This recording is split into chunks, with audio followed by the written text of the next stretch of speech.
दोस्तों एक वक्त हुआ करता था जब यूएफओ साइटिंग की न्यूज़ काफ़ी ज़्यादा कॉमन हुआ करती थी और काफ़ी ज़्यादा मतलब थ्रिलिंग न्यूज़ हुआ करती थी कि इधर यूएफओ दिख गया, उधर ये चीज़ें दिख गई, जिसके बाद में अब ये इतनी ज़्यादा अट्रैक्ट नहीं करती है लोगों को। और in the end US government ने भी सारी की सारी जितनी भी यूएफओ साइटिंग हुई थी वो सारी ही वीडियो रिलीज़ कर चुके हैं, वो सभी पब्लिक के लिए। लेकिन अब पब्लिक को तो खैर इतना ज़्यादा इंटरेस्ट नहीं है, एक दो हैं यूएफओ हंटर जो लगे रहते हैं। लेकिन अब नासा का अट्रैक्शन इन सभी जितने भी एविडेंस कलेक्ट किए गए थे यूएफओ साइटिंग के उनके ऊपर, और इन्होंने करीबन 15 से 16 साइंटिस्ट अपने इसी के ऊपर लगा रखे हैं। इन यूएफओ साइटिंग्स को, एग्जिस्टिंग यूएफओ डेटा को आइडेंटिफाई किया जाए, उनको कैरेक्टराइज किया जाए और उससे अपनी अंडरस्टैंडिंग और बढ़ाई जाए यूएफओ से रिलेटेड। तो उसके ऊपर ये काफ़ी ज़्यादा अपनी जानकारी को बढ़ाने के बाद में दूसरे प्लैनेट्स पे भी शायद सर्चिंग शुरू करें अपने यूएफओ की, कि वहाँ पर भी है, होता है कुछ इस तरीके का, या फिर सिर्फ यही देखा गया है। मतलब लोग बना देते हैं ना वीडियो। दोस्तों आप सभी को मालूम होगा कि शाओमी ने अनवील किया अपना ह्यूमनॉइड रोबोट जिसका नाम साइबर वन रखा, लेकिन उसका जो डिज़ाइन था वो टेस्ला के बॉट जैसा ही डिज़ाइन रहा था, जिसको वो सितंबर में अनवील करने वाले थे अपने AI डे के अंदर। फिलहाल के लिए उनका प्रोटोटाइप भी तैयार था, लेकिन उनके साथ में शाओमी खेल गया गेम, उन्हीं की तरह दिखने वाला है। उन्होंने एक प्रोटोटाइप दिखा दिया अभी कुछ दिनों पहले, जिसके बाद में अब उन पे इल्ज़ाम लग रहे हैं कि इन्होंने टेस्ला बॉट का डिज़ाइन चुराकर अपने साइबर वन में फिट किया है। दोस्तों चाइना और जापान के अंदर तो आपने इस तरीके के पॉड्स देखे ही होंगे इंटरनेट के ऊपर, लेकिन अब चेन्नई के एयरपोर्ट के अंदर भी स्लिपजू ने इस तरीके के पॉड्स लगा दिए हैं।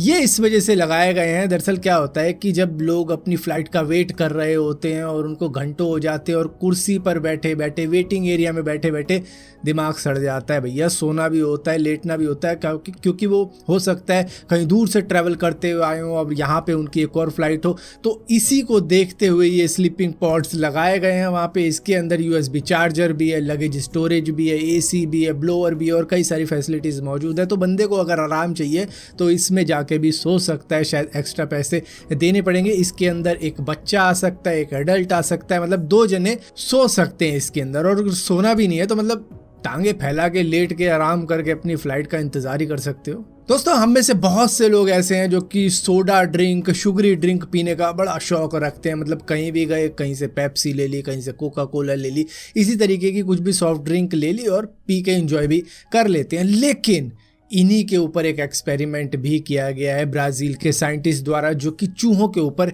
किया गया था इन शुगरी ड्रिंक्स को लेके। तो यहाँ पर कैटेगरी डिसाइड की गई, 1 साल वाला चूहा लिया गया, 8 महीने वाला चूहा लिया गया और 2 महीने वाला चूहा लिया गया, और उनको 2 महीने तक सिर्फ यही शुगरी ड्रिंक पिलाते रहे वो। जिसके बाद में जो 2 महीने वाला चूहा था और 8 महीने वाला चूहा था, उसका दिमाग ही काम करना बंद कर चुका था। तो वो बेसिकली पागल ही हो गए थे ये पी के। और जो 14 महीने वाला था, खैर उसको तो कोई दिक्कत नहीं हुई, उसको तो मतलब आदत ही हो गई है पीने की, तो पहले से ही वो पियक्कड़ था।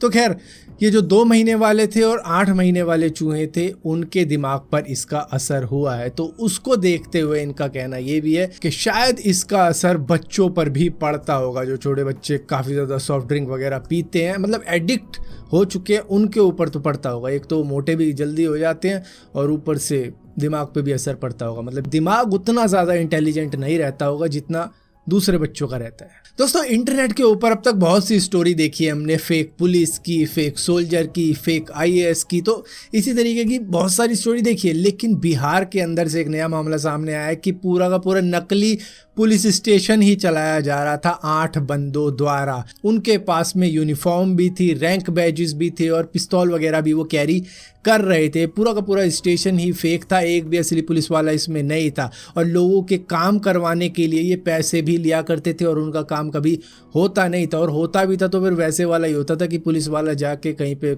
किसी का मामला झगड़ा हो जाता था तो उसको सॉल्व करवा देता था या फिर उनसे भी पैसे ले लेता था। और इसी के साथ साथ ये लोकल लोगों को नौकरी भी दे रहे थे अपने नकली पुलिस स्टेशन में पैसे लेके, हालांकि उनको सैलरी वगैरह नहीं मिल रही होगी। और इनको पकड़ा इस तरीके से गया था कि जब एक असली पुलिस वाले ने 2 पुलिस वालों को घूमता हुआ देख लिया, वो भी देसी कट्टे के साथ में, कि भाई इनके पास तो सर्विस रिवॉल्वर है ही नहीं, इनके पास तो कोई देसी टाइप का ही कट्टा है, तो फिर जाके इनको पकड़ा गया था।